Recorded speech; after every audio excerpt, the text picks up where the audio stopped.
નમસ્કાર મુખ્યમંત્રી ડાંગરિયા মই যোৱাকালি ৰাতি জুবিন গাৰ্গৰ সমাধি স্থলক দেখিছোঁ। তাতে যি পৰিৱেশ দেখিছোঁ, দেখি পেলাই আপোনালোক অনুৰোধ কৰি আছোঁ। ইতিমধ্যে এজন সত্ৰাধিকাৰে কোৱা নিচিনা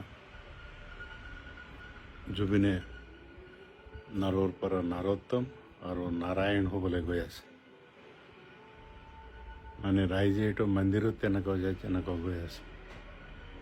আমি তাতে এৰেঞ্জমেণ্টবোৰ তেনেকুৱা কৰিব লাগে, কিউ লাইনছ কৰিব লাগে, ক্ৰাউড মেনেজমেণ্ট কৰিব লাগে, আৰু ৰাইজে তেতিয়া আহে, ৰাইজে খা সুবিধাৰ কাৰণে এই টয়লেটছে হওক, খোৱা পানীয়ে হওক, এই এৰেঞ্জমেণ্টবোৰ কৰিব লাগে।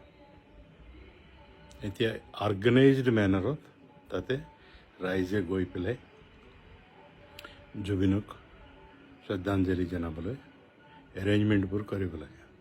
এইটোৱেই মোৰ অনুৰোধ। ধন্যবাদ।